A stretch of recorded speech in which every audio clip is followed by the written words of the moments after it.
Hello YouTube, and welcome to the Body Honesty Project. My name is Lydia, and today we will be discussing progress photos and what their intended goal is. So why don't we just jump straight into the TikTok? Diet culture, or personal trainers, say take progress photos to stay on track. What they're actually doing is... Okay, I gotta stop it here, because this is the problem, right here. Because nobody is actually saying or doing anything. What this person is doing is taking their own words, putting them in someone else's mouth, and then debating them, also known as a straw man. Then she's using the result of those arguments, which are essentially her words versus her own words, and using them to jump to a conclusion that is false. But before we continue the TikTok, I think we need to learn a little bit more about jumping to conclusions. So why don't we watch this next clip, then come back and discuss. Jumping to conclusions. Jumping to a conclusion is a cognitive bias where people reach a determination about something prematurely without sufficient information. Our brains make shortcuts based on historical information. This is known as heuristics, making an assumption on what we predict to be true based on information from the past. But the problem lies when the prediction is false. Not having the complete picture can alter your perception of a person or problem. It is unfair to pass judgment based off of guesses and intuition if you don't actually know the truth. This can also create animosity, misunderstandings, and confusion, as conclusions being reached often use points that were never said. There are many ways we can jump to conclusions. We can make casual assumptions, which are unrelated assumptions based off of a casual observation. We can make inference assumptions, which are similar to casual assumptions, but are based off of something where the person infers something from something else.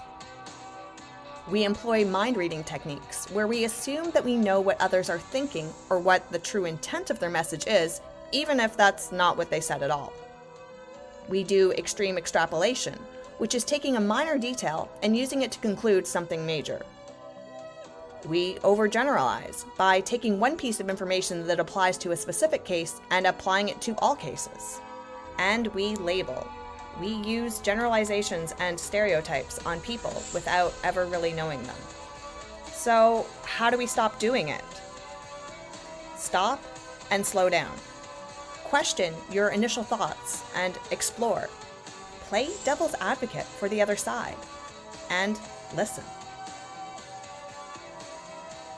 So why should we stop doing it again? Jumping to conclusions can yield poor understanding and decisions. Although heuristics can be a valuable way to quickly process data, we cannot rely solely on them when new and different information is presented. Just because you had experienced something similar one way does not mean that every incident that remotely resembles the first should be treated exactly the same. In order to be functional adults capable of making informed decisions, we need to employ critical thinking and not jump to conclusions.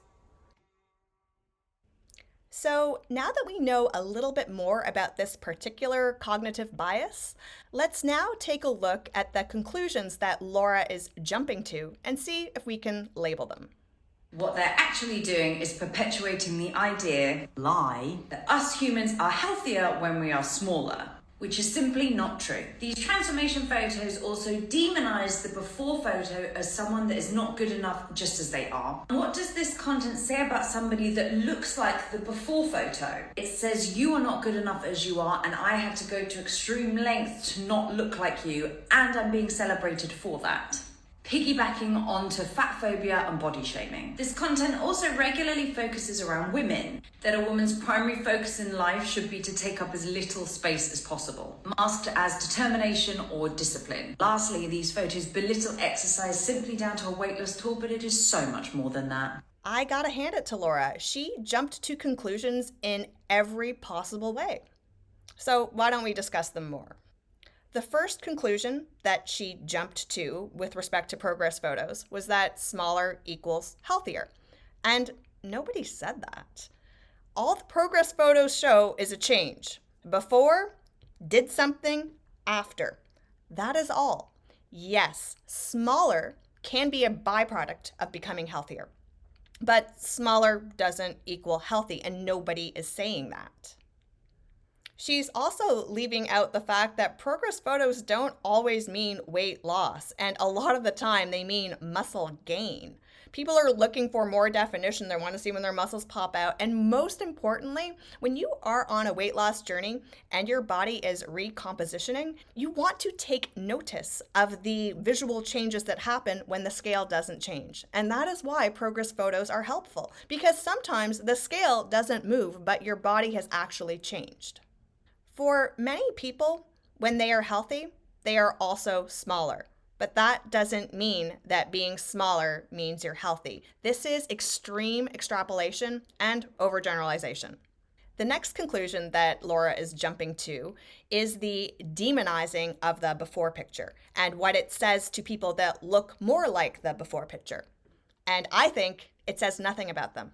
It says everything about the person who's in the picture. We take progress photos for all sorts of things that represent a change. I can take a before and after growing a plant. I can take a before and after painting a picture. I can take a before and after showing how I learned to dance. All the picture does is show a change. And the before picture doesn't show anything other than pre-change. If I can look at other before and after pictures and not feel like that person is sending me a personal message to do exactly what they did, how is this any different? If I see a before and after of someone growing a garden, do I look at my crappy garden and go, you're hurting my feelings, my garden looks like crap and now I feel awful? Or if I see a before and after of someone doing great makeup and I don't know how to do that, I go, don't do that. That's not fair because I don't know how to do makeup and that makes me feel bad about myself. I look like you're before. No, it's just a goal. That person set a goal. This is before, I did something, this is after. Personal goal. It should say nothing about you. Laura also slid in that fat phobic comment in there to label people that pursue weight loss, because it's easier to brand a whole group of people with a label than it is to actually understand what their true motives are. The next conclusion that Laura jumped to was about women taking up as little space as possible. Now, was that actually ever said? Does anybody actually think that Eugenia Cooney is a representation of health because she takes up very, very, very little space? I don't think that this was the message. This is an inferred message and mind-reading message, an overgeneralization and extreme extrapolation of the truth. When you are healthy, you will take up a certain amount of space, and it will be less space than if you are morbidly obese and unhealthy. But that does not mean that in order to be healthy, you must take up the smallest amount of space. Nobody said that. And for me personally, my current exercise regimen has nothing to do with taking up as little space as possible. I'm trying to grow my booty. I want to take up more space. And the last conclusion that Laura jumped to was that before and after photos belittle exercise down to a weight loss tool, which again is not true. It is a tool, but it is not the most important thing about exercise. But how easy is it to share other improvements of health? Are you going to post your resting heart rate?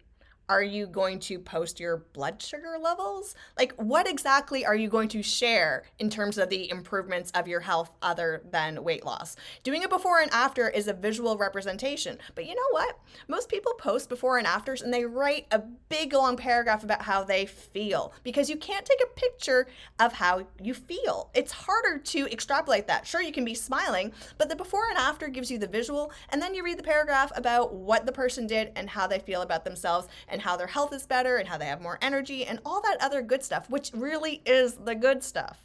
But you need to get someone's attention, and words or A1C levels, I mean, that's not exactly going to grab anyone's attention. Jumping to conclusions like this is very reminiscent of Tess Holliday's extremist propaganda. We hate it when fat people eat. We hate it when fat people talk about how they struggle with eating. We hate it when fat people dress confidently. We hate it when fat people take up space. We hate it when fat folks dress sexy. We hate it when fat people are happy. I mean, Tess's speech did resemble more cultish than this, but the messaging is the same. Getting people fired up and angry, convincing them that everybody wants them skinny and that they are perfectly fine fat, and making them want to fight back. I'd like to conclude this video with what I think progress photos actually say. To me, they say, this is a person at a point in time, and this is a person at another point in time.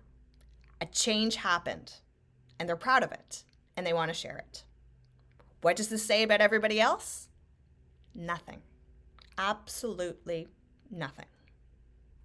Before and after pictures can send any sort of message, but the message being sent is up to the person posting it, not the person receiving it. And if the person posting it didn't say any of the things that you are inferring, well then you're jumping to conclusions. And that is neither fair nor honest. And on this channel, we're all about being honest. So until next time, stay body positive, but also body honest.